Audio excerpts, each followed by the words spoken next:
Welcome to the Deep Dive, where we really try to get past the headlines, digging into complex issues to give you those insights that will help you get properly informed fast. Exactly. Shortcuts to understanding the tricky stuff. Today, we're tackling something particularly dynamic, the world of local politics. It's often where you see the bigger national trends playing out in miniature. Absolutely. It's that grassroots level where, power, principles, sometimes just pure pragmatism, they all collide, often in really unexpected ways. And we're heading to Sri Lanka for this one. Specifically, we're going to unpack the situation around the Tamil Arasu Kachchi, that's ITAK, after the recent local government elections. And this isn't just about who won or lost seats, is it? Not at all. It's much deeper. It's about untangling this complex web of alliances, trying to understand the internal party stuff that's going on, and also picking up on shifts in, public feeling. It's a story about negotiation, ambition, and that constant political struggle. Right. And to guide us, we've got two key sources today. First, a pretty detailed analysis report looking at ITAK's post-election landscape, the big picture of the challenges. Okay. And second, something really valuable, an interview with Pon, Siva Subramaniam.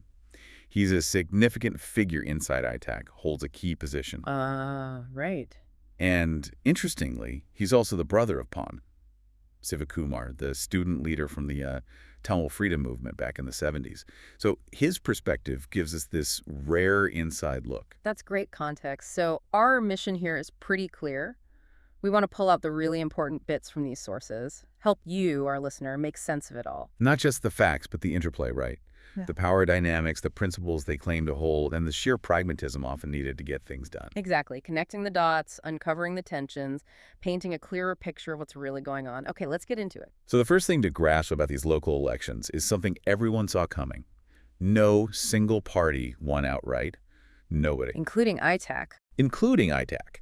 No one party got enough seats on its own to actually form a council administration anywhere. This wasn't like a shock result.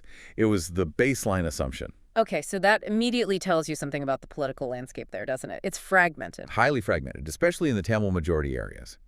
So everyone knew going in that coalitions weren't just likely, they were inevitable. Negotiation had to start, really, before the votes were even fully counted. It sets the stage for, well, some complex power sharing, potentially some difficult compromises down the line. Definitely. And Subramaniam himself, in the interview, he makes this point very clearly. He says, every party knew that no one could form a council alone. That shared understanding is key. Which leads us to this idea of a gentleman's agreement. Sounds a bit old-fashioned. It does, yeah. It was basically an unwritten understanding between various Tamil parties before the election. The idea was, okay, whichever party gets the most seats in a council. They get first dibs. Essentially, yeah. The others would support them to form the administration. It was meant to, smooth things over, avoid nasty fights after the polls closed. A noble idea. But knowing politics, did it work out? Well, this is where it gets contentious. According to Subramaniam, ITAK absolutely held up their end of the bargain. Okay. But he strongly implies, actually, he states it quite directly, that other parties broke this unwritten pact. His words were something like, the Tamil Arasu Kachchi did not violate this agreement. Others did, so we cannot be blamed. Right, so he's pointing fingers. That's significant. It's huge, because if that initial understanding, that basis for cooperation was breached, it poisons the well for future collaboration, doesn't it? Absolutely. Trust is gone, or at least heavily damaged. It makes you question any future agreements or alliances between these groups, if you can't trust an informal pact. Exactly. It suggests a breakdown of trust that really shaped everything that happened next in terms of forming alliances. It forces parties into more, perhaps, transactional or purely self-interested moves. Okay, so that breakdown seems to lead directly to this next key event, the breakaway of the Democratic Tamil National Alliance, the DTNA. What happened there? So the DTNA came to ITAK after the election, and according to the sources, they asked for control of 4 specific councils. They specifically mentioned Manipai and Chunakam. Which are strategically important areas. Yes, significant locations. Right. But ITAK, they couldn't agree to hand those particular ones over. Why not? Was it just about holding on to power? It seems more complex than that based on Supermanium's explanation. He points out that ITAC's youth wing had worked incredibly hard in places like Manipay and Chunakan. Ah, the grassroots. Precisely. They had actively campaigned against the DTNA alliance, which is often called the Sanggu alliance, and they'd secured those victories for ITAC through sheer effort on the ground. So handing them over would have felt like a betrayal of their own activists. That seems to be the feeling. You can't just give away seats that your own young members fought tooth and nail to win. It highlights that internal pressure, the need to reward and acknowledge the work of your own base. It wasn't just a cold strategic calculation. Right, I see. That makes sense. So ITAC says no to the DTNA's request. And that refusal was the catalyst. Mm-hmm. The DTNA then turned around and formed an alliance with Gajendrakumar Ponnambalam's party, the TNPF. Okay, the Tamil National People's Front. Now, wait a minute. This is where it gets ideologically complicated, isn't it? Let's talk about the 13th Amendment. Yes, this is absolutely crucial. The 13th Amendment to the Sri Lankan Constitution, that's the one that came out of the Indo-Lanka Accord in '87, setting up provincial councils, devolving some power. A key point for Tamil politics, even if controversial. Hugely. Now, both ITAC and the DTNA Sanggu Alliance basically accept the 13th Amendment, perhaps imperfectly, but as a starting point for devolution. Okay, common ground there, potentially. But the TNPF, Ponnambalam's party, they have consistently, very explicitly rejected the 13th Amendment. They see it as totally inadequate, maybe even a trap. They want something much more substantial. So, the DTNA, who accept the 13A as a start, have just allied with the TNPF, who reject it completely. Exactly. And Supermanium, he doesn't mince words about this. He sees it as a massive contradiction, almost absurd. What did he say? He questions how Ponnambalam can possibly accept the 13th Amendment now. He asks if he has accepted it, what has he been saying all this time against it? And then he adds, quite sharply, his political chameleon nature is clearly visible. Wow. It's a strong accusation calling him a chameleon. It is. It directly challenges the sincerity of the whole DTNA-TNPF alliance. How can you build a stable partnership on such fundamentally opposed views on a core constitutional issue? It seems almost impossible. You have to wonder what the actual common ground is beyond maybe just wanting to oppose ITAC or gain immediate power. That's the implication. Supermanium actually predicts this alliance won't last. He says it'll break very soon because the ideological gap, especially on the 13th Amendment, is just too wide. He calls it an unholy alliance built on shaky ground. It makes logical sense. Governing together when you disagree on the fundamental structure of governance, that sounds unsustainable. Okay, so if that alliance is potentially shaky, where does ITAC look next?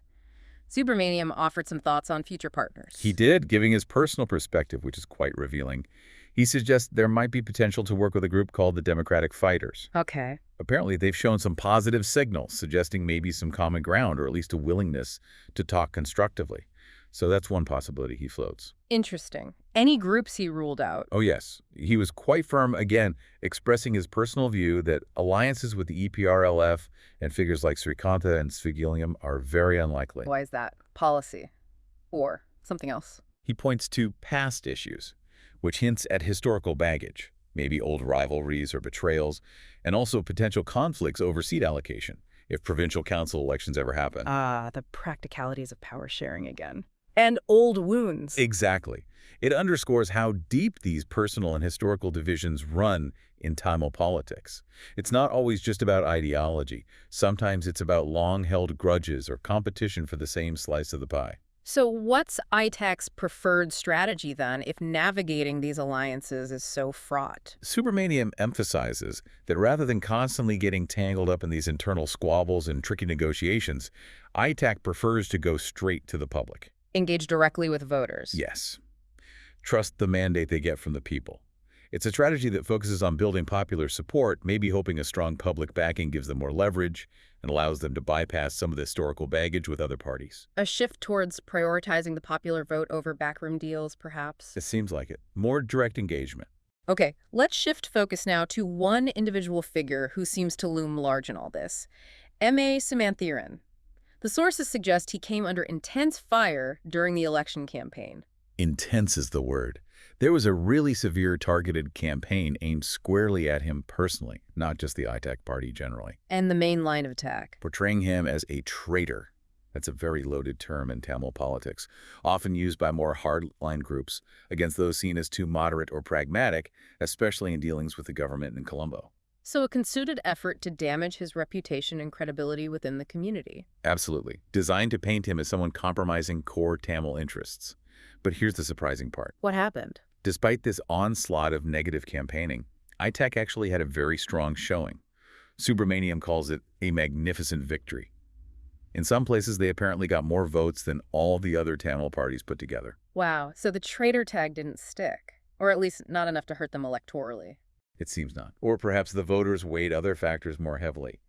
Subramaniam's take is that this result shows the public is actually starting to accept Sumanthiran's approach. They see the value in his pragmatism. That's his interpretation. He says, I think that people are accepting that the steps Sumanthiran is taking are correct, and that support for his actions is gradually spreading among the people, which is an undeniable truth. That suggests a real disconnect, then, between the narrative pushed by his critics, maybe in certain media outlets, and how actual voters are thinking. A significant disconnect. It implies that maybe the electorate is becoming more sophisticated, or perhaps just more focused on tangible outcomes rather than purely nationalist rhetoric. Sumanthiran's ground reality seems much stronger than his detractors portray. And what about inside the party? Does he have backing there? Because public support is one thing, but internal party dynamics are crucial. Very strong internal support, according to Subramaniam. He states unequivocally that Sumanthiran has significant support within ITAK's Central Committee. That's the main decision-making body. So he has a solid base within the party structure. Yes. And crucially, he also has considerable support among the youth. Ah, the next generation. Why is that? Subramaniam links it to the party being more active recently, and specifically their success in getting young people elected to the local councils. It's not just talk. They're bringing youth into positions of responsibility. That's smart politics for the long term, injecting new energy. Absolutely vital. It keeps the party dynamic, relevant, and builds a pipeline for future leadership. It suggests a party that's looking forward, not just backward. So post-election, Sumanthiran's influence seems to have genuinely increased. He's not just surviving the attacks, he's emerging stronger. Demonstrably stronger, yes. Yeah. He's apparently much more involved in day-to-day party activities now. How so? Subramaniam paints a picture of him being very hands-on, constantly moving between Colombo and Jaffna, meeting with youth, engaging with the public. He says Sumanthiran doesn't stand still and is leading the party in a way no other leader has. That sounds like a shift towards a more active, maybe results-focused leadership style. Less about grand pronouncements, more about direct engagement. That's the impression. More visibility, more interaction, perhaps more focused on practical steps and building support through activity rather than just position. Okay, but this inevitably brings us to the elephant in the room within ITAK. The relationship or the tension between Sumanthiran and Sridharan. This seems to be a major internal fault line. It absolutely is. It's been the source of a lot of speculation and friction, and there's an interesting asymmetry pointed out in the sources. Asymmetry? How? Well, while Sumanthiran faced that intense negative campaign we discussed, there wasn't a similar organized campaign against Sridharan. Nor was any disciplinary action taken against Sridharan within the party, despite apparent disagreements. So the pressure or the attacks were more one-sided, coming from outside at Sumanthiran, while the internal tension with Sridharan is different. It appears so. And despite this tension, there's a strong push for unity from within the party ranks. Subramaniam himself says he's a strong advocate for bringing them together. He even mentions meeting Sridharan personally 4 times to try and broker some kind of reconciliation. 4 times? That shows a serious effort. People clearly see the damage this division could do. They do. There's a real desire for cohesion, especially given the broader challenges. But for now, Sridharan seems to be maintaining what's described as an independent operational stance. Meaning he's doing his own thing, essentially, not fully aligned with the party's central direction under, say, Sumanthiran's increasing influence. That seems to be the application, operating somewhat separately. Which then raises the question of party discipline, doesn't it? How long can that continue? Exactly, and Subramaniam touches on this very carefully but pointedly. He suggests the party might eventually have to take action against members who consistently violate discipline. Including potentially high-profile figures like Sridharan. The implication is yes, potentially. He says the party would evaluate things cautiously, but if these internal problems keep growing and harming the party, action might become unavoidable. It's a balancing act. He doesn't pull his punches, though. He even brings up a past example. Yes, he refers to the expulsion of a former MP, Vinavarthanam, saying if the brain of Tamil Arasu Kachchi could be removed, then nobody is untouchable. That's a stark warning. It is. He doesn't say Sridharan will be removed. He stresses it depends on Sridharan's own actions. But the message is clear. There are limits to the party's tolerance for activities seen as undermining its unity or effectiveness. What's really striking here is how this internal struggle isn't just being put down to a simple power grab. The sources seem to suggest it's also about, well, a lack of decisive leadership, perhaps. That's a fascinating angle. The blame for the current standoff, especially around the leader election, isn't solely placed on Sumanthiran or Sridharan. Right, let's look at that leader election controversy. It was close, right? A 47-vote difference. Yes, very close.